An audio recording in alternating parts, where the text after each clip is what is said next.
자, 남방노랑나비가 속한 무리로 형태를 파악해 보겠습니다. 자, 페이지 6쪽입니다. 자, 보면 우리 학교 숲에 서식하는 나비를 쉽게 찾을 수 있도록 만들어진 자료를 살펴보자고 했어요. 자, 지금 여러분들 이 워크북 보고 있죠? 그러면 지금 여러분들 친구들과 함께, 선배들과 함께, 동생들과 함께 우리 학교 숲에 있는 나비를 아주 쉽게 찾을 수 있도록 정리한 자료입니다. 자, 그럼 이 자료에 대해서 설명해 볼게요. 우선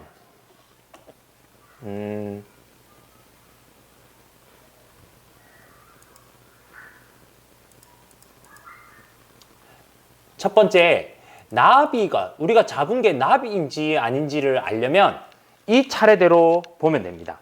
지금 보면 여러분들 화면에 보면 여기 이 부분 있죠? 이 부분 같이 볼게요. 첫 번째, 이게 차례대로 보면 알 수 있어요. 날개가 몇 쌍이다? 잡았는데 두 쌍이면 일단은 나비에 들어갈 수 있는 조건이 되는 거예요. 선생님, 당연한 거 아니에요? 곤충은 두 쌍이잖아요. 아니에요. 파리는 날개가 한 쌍이에요. 한 쌍이 변형됐거든요. 그 다음에 복부 부속진 없다? 가슴에 다리와 날개가 달려있지, 배에는, 복부에는 부속지라는 게 다리 같은 거거든요. 없어요. 곤충은 없는 거예요. 그럼 당연한 거 아니에요? 아니에요. 흔적이 있는 것도 있거든요. 좀 또는 돌좀 같은 게는 흔적이 있어요. 그 다음으로 넘어갈게요. 날개를 뒤로 접을 수 있다. 여러분들, 나비도 날개를 이렇게 접을 수 있거든요. 그래 펼칠 수도 있어요. 당연한 거 아니에요? 아니에요. 하루살이나 잠자리는 무조건 이렇게 흔들 수만 있어요. 그럼 날개를 접을 수 있고 두 쌍? 좋아요. 그 다음에 또 맥 이렇게 여러분들 날개를 유지할 수 있는 그 맥이 하루살이나 잠자리보다는 조금 적어요. 하루살이나 잠자리 보면 아주 복잡하거든요.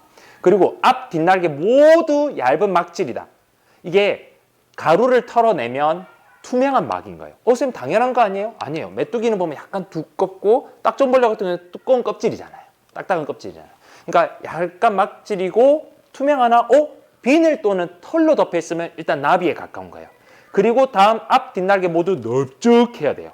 그리고 마지막으로 날개뿐만 아니라 몸도 모두 뭐로 덮여 있어야 된다? 비늘. 아까는 털이나 비늘이라 했잖아요. 여기서 중요한 게 털로 덮여져 있으면 나비의 친척인 날도래거든요. 그러니까 우선 잡았을 때 비늘이나 털같이 생겼으면 나비일 확률이 높은데, 마지막에 이제 비늘이라고 하면 가루면 나비예요. 여러분은 나방이나 나비 잡아보면 손에 가루가 묻거든요. 그러면 그게 나비인 거예요. 그리고 큰 턱이 거의 모두 없대요. 있을 수도 있어요. 대부분 다 대롱으로 수액을 빨아요. 그리고 유충은 육서성. 그러니까 애벌레 있죠. 나비 애벌레는 땅에서 살거든요. 근데 아까 나비 사촌인 날도래는 털이 나 있고 날개에 털이 나 있고 애벌레가 물에서 살아요.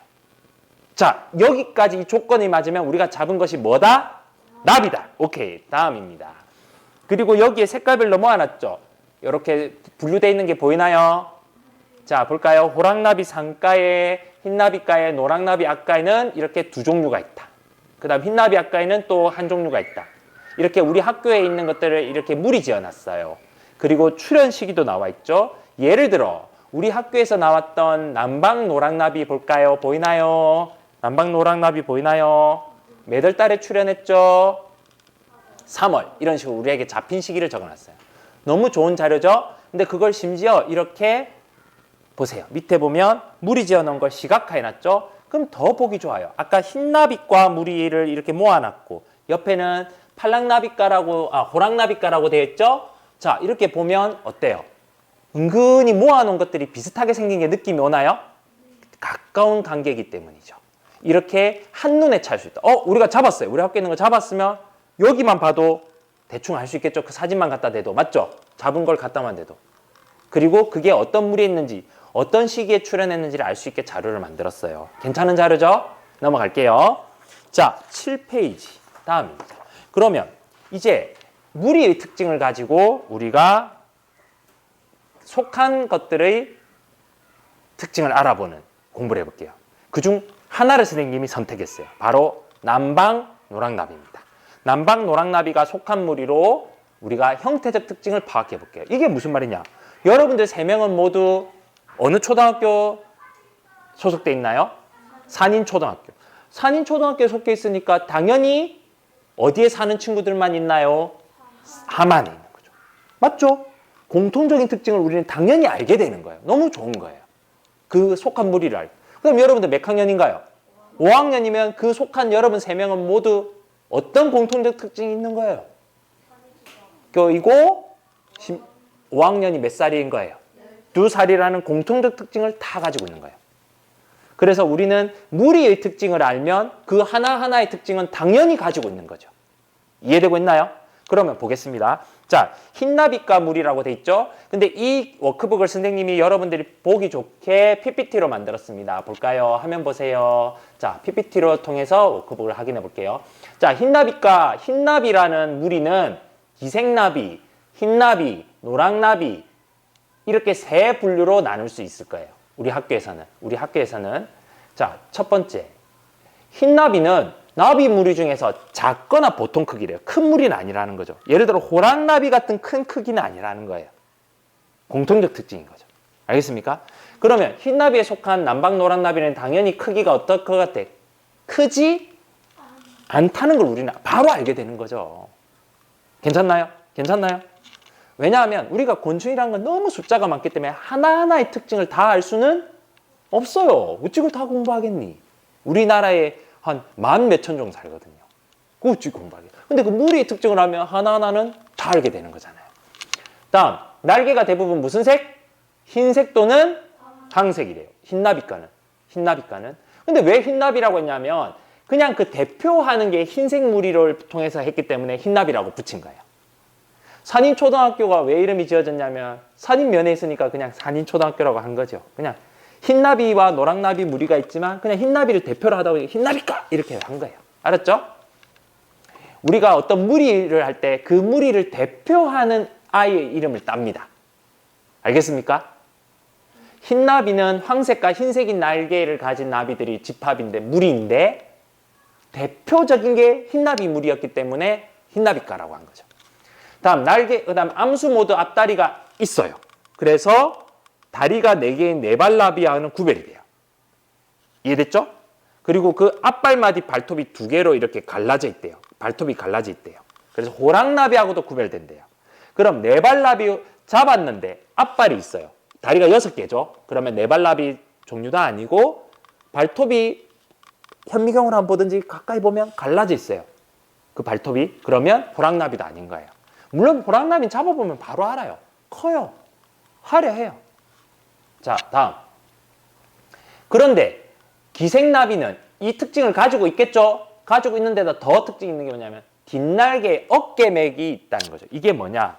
어깨맥이 뭔지는 한 번만 그래도 선생님이 보여줄게요. 자, 여기 보면 여러분 여기 보면 여기 있죠. 뒷날개에 여기 살짝 올라오는 거 이거 보여요? 이게 어깨맥이에요. 남방 노란나비는 있어요? 없어요? 없죠. 이게 특징이에요. 이게 어깨맥이라고 해요. 어깨맥. 견맥이라고도 하고. 좋죠? 눈에 확 띄죠? 뒷날개. 자, 뒷날개에 어깨맥이 있으면 이건 기생나비래요. 이해되죠? 그거 아니면 아니. 그 다음 기생나비 학교는 앞날개 경맥이 5개 있대요. 이것도 무슨 말이야? 얘의 특징이에요. 여기 보세요. 여기 볼까요? 자, 여기 12번 빼고 여기부터 11, 19, 8, 7 해가지고 5개죠. 이게 경맥이거든요. 11번, 10번, 9번, 8번, 7번이 경맥인데 남방 노랑나비 볼게요. 11, 19, 몇 번이 없어요? 8번이 없죠. 4개예요. 와우. 맥이 보면 그래서 결론은 앞날개 경맥이 5개면 기생나비물이래요. 그래서 3개 또는 4개가 있는 흰나비나 노랑나비하고는 구별된대요. 구별하기 쉽죠? 뒷날개에 견맥이 있고 앞날개에 세보면 5개면 기생나비물이래요. 좋죠? 그 다음 흰나비무리 볼게요. 흰나비무리는 어깨맥이 있대요. 그러면 이 2개는 있다는 거죠. 얘 둘이는 일단 있으면 얘 둘이에요. 얘는 아니야. 그리고 얘는 5개야. 얘는 3개, 4개야. 구별하기 너무 좋죠? 그리고 마지막으로 얘는 대부분 날개가 황색이야. 얘네 둘이는 흰색이야. 구별하기 좋죠? 그리고 어깨맥이 없거나 흔적만 있대요. 얘 둘이는 무조건 있다 했죠. 얘는 없거나 흔적만 있대요. 그래서 구별이 하기 너무 좋죠. 그리고 대부분 연일에 출현하나 1년 중에 어떤 특정 시기에만 출현하나 남방노랑나비, 극남노랑나비, 노랑나비는 연 3, 4회 발생해서 1년 내내 거의 볼 수 있는 거죠. 특징이 있죠. 그럼 남방노랑나비는 그러면 뭐다? 어떤 특징이 있겠니? 얘의 특징과 얘의 특징을 다 가지고 있겠죠? 그러면 좋습니다. 선생님이 너무 여러분들에게 감사합니다. 7쪽의 밑에 풀어보세요. 시작. 7쪽의 남방노랑나비의 특징을 적어보세요. 남방노랑나비의 특징을 적어보겠습니다.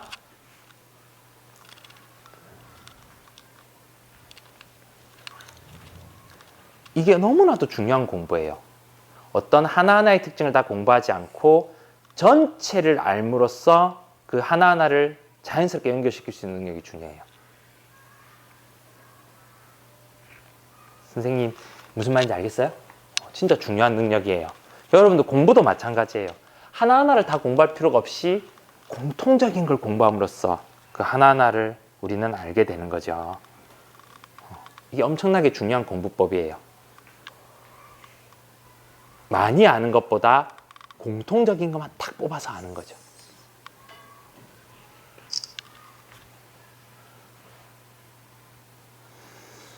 자, 다 푼 것 같네요. 다 푼 것 같아요. 요거는 앞날개 경맥이 아까 얘는 5개가 있다 했어.